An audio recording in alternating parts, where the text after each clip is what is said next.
John, I see you leaning over so we can all look at the beautiful girl. This was in the Palouse, I think back in maybe 21 or something like that. Not too long ago. Pretty cool. But she was up there doing self-portraits. And so I asked her, I told her I had a group here and could we, horn in on the fun. And she said, "Oh, that'd be fine." It was kind of Oh, fun, nice. way outside of what I do. I mean, I generally, but it was so blatantly obvious. Well, Tony Sweet taught me when you see red, photograph it. Oh, reds. Oh, yeah, yeah. Yeah, and even as a black and white photographer, you photograph red, right? Because you can make it black or white or something. Uh, let's see. What are we talking about today? Oh, you know what we're talking about? Didn't I know? I was going to ask you how did it go with Beth Buelow? Is that God? No, it's not how you say it because I heard her say her own name, but We do we this don't every have to say time. it. Yeah. Beth, and she watches us. Thank goodness, she's such a sweetheart. Buelow. What else besides Buelow? I think it is Buelow. No, it isn't. I just heard her say it, and her name's not Buelow. Well, Beth. Yeah, Beth. Beth, we love you. In the comments below, folks, you got to go to her channel. She's growing exponentially faster than we are Yes. Well, she because gets she's better guest way better speakers. than we are. She And gets guest speakers. that's the truth. I mean, she's Yeah. got great And if, people that she's interviewing. Even though one of the interviews was Guy Tal, and we'll talk about that in a minute, I suspect.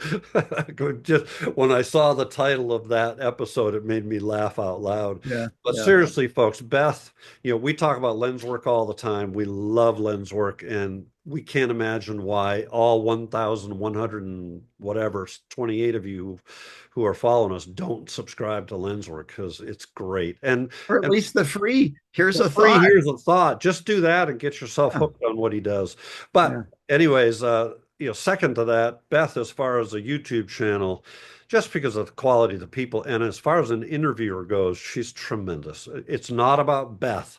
And that can happen a lot, right? Interviews can make it about themselves and they can interject themselves. And she does that on occasion, but it's very poignant and pertinent, and she just does a great job. So how did it go for you? I mean, did you Good. talk about photographic celibacy? We did. But before I wanted to mention that you had been interviewed by Beth some time ago. How long ago? Oh gosh. I think it was May. Okay. And I understand that it broke all records. Oh crap. Did you go look at the The numbers? lowest number of watches of anybody. No, I didn't check the numbers, but you were on there, and I was offended that she asked you first.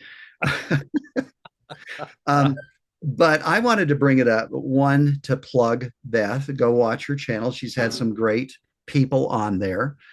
And I do hate her because she's got more numbers than us. Oh, Not crazy. that I'm comparing numbers, No, no, we're not numbers people. but it came up.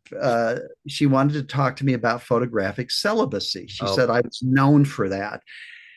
And she had Guy Tall on, who I guess she titled his interview Photographic Promiscuity. And, lately I have had so many people taking swipes at me for my position on this. And it still boggles my mind yeah. why anyone would be bothered what I do. Yeah. People get upset. In fact, some people wrote and said, "Hey, I was there at Sedona when you Yeah. presented and you brought it up." And there was one guy who's standing up and he's getting mad. And so she claims some people walked out. And I've got a couple of thoughts about this, and I want to talk about one. Um, I don't think I've ever said everyone should do it. I have found it tremendously helpful. And why anyone else would be upset with that, I don't understand. Yeah. The next point, and this kind of just came to me recently, people argue that looking at other people's work inspires them. And I think, well, if I look at Ansel's work, what was he inspired by? Mm. He was inspired by the natural beauty of Yosemite, and he created these incredible images. Why is it that I have to look at Ansel's interpretation of that natural beauty to be inspired? Why can't I look at the same natural beauty, the natural wonders of the world, and be inspired by those? Yeah, fair enough. Third, I don't say I don't look at all art. I just don't look at other photographs because I want to see honestly. I want the idea to be mine. As I've said in the past, if I would have seen before I went out on that trip to photograph Lenny and my son and I saw that first harbinger, but if I would have seen someone else doing it, then I said, wow, I just saw somebody doing that. It's really cool. I'm going to start doing that. I wouldn't do that. That's not me. Yeah. I want to be original. I want to be honest. And another idea, my goal is to see through my own vision. Why would people be critical of me trying to do that? I just don't understand it. I get it when people say I don't understand it. I get it when they say I disagree. I get it when they say I understand and I would like to be able to do it, but I can't. But Yeah. anyway, that's my little mini rant defending photographic celibacy. And I've been doing it since 2004, basically, and I still find it of value. Yeah, and you know what? In your defense at this point, even Beth in your interview, because I think she actually talked about it in some of the comments. People talk about it, and she said, she can understand, and she would practice many. I forget the language that she used, but it was, in small doses. Essentially, that's what she was saying. Meaning, there is a time that she has found where it makes sense. And so for me, that's where I'm at now. Do I practice photographic celibacy? No. But do I do it in small doses like Beth? Yeah, for instance, if I'm going to Scotland, which I just did, I did not look at I had no idea what was in the cairngorms, Yeah, not a clue. yeah. And I found that incredibly rewarding. And I really feel differently about that body of work than I would about my first trip to the Smokies with Tony Sweet. And I knew every picture Tony had made in the Smokies. And I couldn't wait to go to all those locations and make similar photographs. I no longer have that need to go do that at all. That's gone. And so, What's a phrase? We need a phrase for that. Mini photographic, no, yeah, specific photographic celibacy. I don't know. yeah. But yeah, maybe that's a good idea. Comment below. Do you have an idea of what we can Yeah. call that? I mean, what are we doing in effect? We're being celibate in that moment, going to that location, and so that's going to go back to the argument that we've had on this discussion a few times already. That somebody's going to say, well, that's where John was taking his inspiration from everything he learned from Tony Sweet and all of his images with him into Scotland. And I think there's some truth to that, right?